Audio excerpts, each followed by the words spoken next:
Bonjour, je m'appelle Guillaume Vigneron et je vais vous présenter le stage de fin d'études que j'ai effectué en télétravail au laboratoire IGN, qui est le département de l'Université de Copenhague des géosciences et de la gestion des ressources naturelles. Mon sujet d'étude a été l'analyse de données satellitaires de la forêt amazonienne.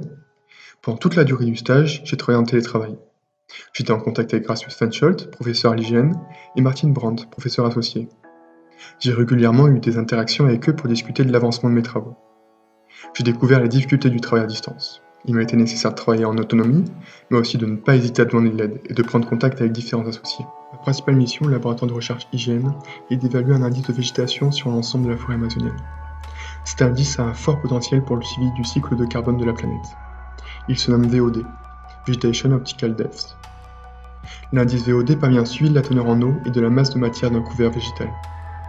L'utilisation de cet indice se développe grâce aux séries d'observations effectuées par le satellite SMOS, Soil Moisture and Ocean Salinity. SMOS a été lancé en 2010, il est toujours opérationnel.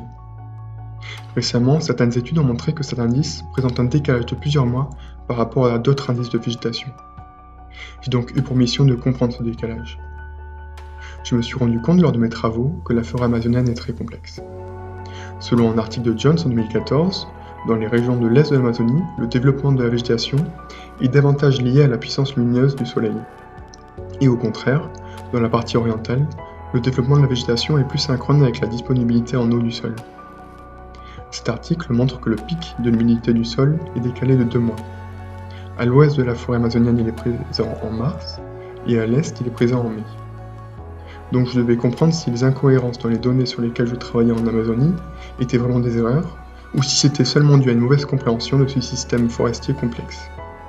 Je me suis en particulier intéressé au code qui a été conçu par l'INRAE et par le CSBio pour estimer les valeurs de VOD en fonction de la luminosité d'une zone. J'ai découvert que si soudainement la forêt est coupée à cause d'une fonction dans le code, le produit ne la montrera pas immédiatement. La valeur de VOD diminuera car elle est liée à la biomasse, mais cette valeur diminuera progressivement, jusqu'à atteindre une valeur d'équilibre correspondant aux valeurs de VOD de la forêt coupée.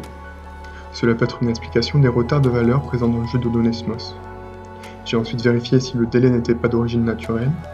J'ai analysé les variations temporelles de l'indice VOD et je les comparé à d'autres produits.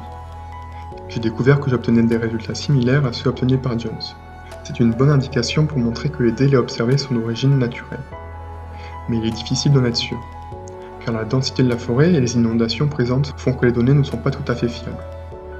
Ce stage me fait comprendre l'importance de la technologie pour la protection de l'environnement. Il n'y a rien de mieux placé qu'un satellite pour suivre par exemple l'évolution de la forêt amazonienne et donc de nos stocks de carbone.